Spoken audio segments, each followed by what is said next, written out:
investment. Huge investment, challenging all of German business.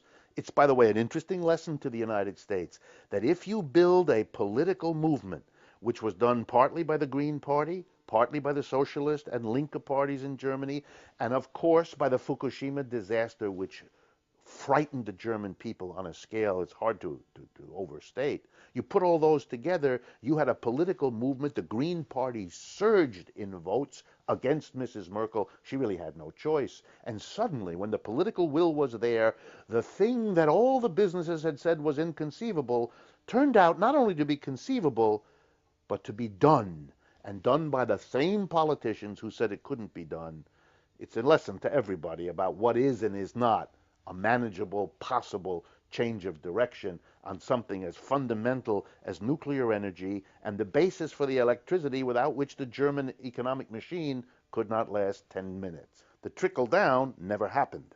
So the mass of people are watching a crisis that hurts them, then followed by a recovery program that bypasses them, and are then told that since the government had to borrow for that failed recovery program, because look, it didn't solve our unemployment, they now have to pay in the form of belt tightening, austerity, fewer public employees, fewer government services, a committee of the Congress figuring out how much to cut Social Security and Medicaid. This is an awful story. You are damaged by a crisis. You are bypassed by a recovery program for which you are now being asked to pay. It is intolerable. As I mentioned regarding Germany, you have here now in the United States an elite political class intertwined with a dominant business community that are so hell-bent on making sure they're okay and they're safe and they're recovered and they're benefited that they think they can push the cost of all of this, whether it succeeds or fails in helping the average person, onto the average person. And eventually, and this I think is what Occupy Wall Street proves, you're going to provoke the mass of people who have accepted a lot these 4 years of crisis into saying, that's it, no more, it's enough, and we're going to fight back. And you may come to rue the day that you pushed it, a deal that was working well for you, so far that you destroy the goose that laid your golden egg. You've written that Occupy Wall Street ends capitalism's alibi. What do you mean by that?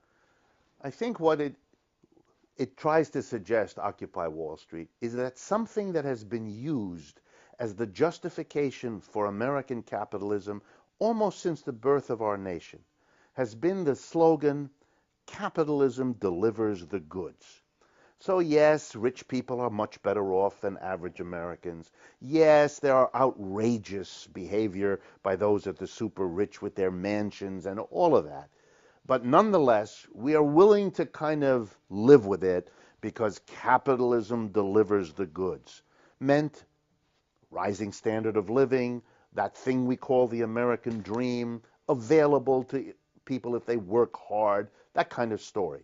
We're now living through a period of time where the American capitalism isn't delivering the goods. For the mass of people, it's delivering one piece of bad news after another. A program of the government you counted on is not going to be available. You thought you could retire after a lifetime of work and get a reasonable Social Security. Well, you're going to have to wait longer, and what you're going to get is a lot less. You thought you might have a secure medical access program. Well, that's being nibbled at and taken away. In other words, you're not getting from capitalism a rising standard of living. You used to be able to imagine sending your kids to college. Well, now you either have to forget about it or you have to saddle your children with a level of debt when they come out of school that makes them a literal prisoner of this economy rather than someone who can flourish in it. You put all that together, and capitalism's support, its alibi, its justification of delivering the goods has turned into its opposite. Capitalism now delivers the bads, and that's why people are questioning and challenging it. And you've said that Occupy Wall Street is changing the country, specifically talking about um, a change in New York Times coverage of economic issues, particularly dealing with the issue of poverty. Yes, the Occupy Wall Street is changing everything in the United States, and one would have to make a long list of the ways it's doing it. How it is inspiring college students with the idea that change is really possible. After decades of teaching college students that the only thing for them to do is to strive as individuals to get a good job on Wall Street or somewhere else, to make a killing, to be looking out for number one, to be individualistic in often the worst senses of the term, we're suddenly seeing a movement that says to bright and some of our brightest young people, no, there's a path to social change that will benefit not just you, but all of the others in a collective and community kind of action. I mean, I could go on, but not the least of the impact of Occupy Wall Street is the subtle ways in a million people's minds that the dichotomy between the 1% at the top and the 99% everywhere else is something that ought to be part of your personal business, your personal action. And I saw one example that you referred to that struck me. In the New York Times of Saturday, November 19th, 2011, there's a front page article that begins to talk about new poverty statistics. And when you read the article, you learn that these are really not new statistics. These are answers that the U.S. Census Bureau provided to questions from New York Times reporters about the real extent of poverty. That is, take into account the different costs of living, take into account how much support people get from the government, how much taxes they have to pay, really work out how much money they have left after all of these things are taken into account. Can they live a comfortable life, or are they poor? And not to go into the details, but the basic conclusion right there in the New York Times article is that when you take into all those things into account, here's the number. 1/3 of the United States today, 2011, is poor or near poor. And by the way, those definitions are harsh. That you have nothing extra. You cannot afford most of what we call the American dream if you're in that group. And we're talking 100 million Americans. 1/3 of our country, roughly, is in that condition. And so when the next time someone says to me, why are these people complaining, these folks in Occupy Wall Street? Well, you have a really clear, simple, straightforward answer. What kind of country is it that would give 1% of the people untold luxury and wild excess of consumption while condemning 100 million of their fellow citizens to a harsh life of self-denial, of failure to enjoy not what the 1% do, but even the most basic access to health care, education, and the other things that a civilized society ought to give to its people. Of course, there should be a movement. That is an outrageous way of organizing this society.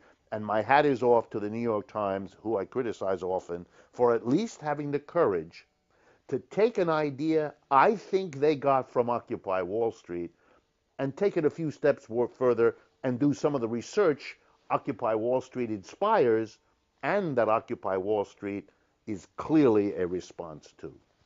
That 1/3 statistic evokes FDR's famous comment of, I see a nation 1/3 ill-clad, ill-housed, ill-fed. Right, and it brings it to mind to everybody I've been telling this story to, because we were supposed to have followed FDR when he said that his proposals, Social Security, unemployment insurance, federal hiring program of the third, that these things would not only get the country out of the Great Depression, but, as he said so often, also make sure we never suffer these crises and conditions again. Every president in the United States has presided over an economic downturn. That's how often we have them. And every president followed Roosevelt, Republican and Democrats alike, by promising that their measures would not only get us out of the Great Depression or the Little Depression, but would make sure we don't have it again. By that standard, every president was a liar because every president failed to do that. Look at the crisis we're in now. They have not been willing to change this economic system in such a way that it wouldn't continue to visit on all of us these horrific and divisive crises. Would it be accurate to say that of that 100 million, there's in poverty that a disproportionate percentage are people of color. Well, you'd have to look at the numbers, but given everything we know about this society, yes, I think it's safe to say that if you broke it down, that the proportion of people of color in that poverty is greater than their proportion in the population at large. But I think it's even more important to stress that if you have 100 million people in the country that are in this condition, it cuts across all ethnic, all religious, and all regional differences. You're talking about every state in America. We have 50 states. If we have 100 million people, it means we have hundreds of thousands, if not millions of people in every state, large and small, who are in that situation. They live across town from where you live. They live in the community next door to the one you're in, or you're living in one of those communities. So they're not invisible, no matter how much our culture tries to keep them. Indeed, I sometimes think that the reason the 1% smashed down or tried to the Occupy movement is because they are forcing everybody to see what they'd rather not see, to confront what they don't really want to believe, but know in their heart of hearts is true, that the 1% have way too much, and the rest of us are required to live on way too little. In the history of the human race, that situation, sooner or later, provokes an explosion. And what's frightening the 1% is that they know that too.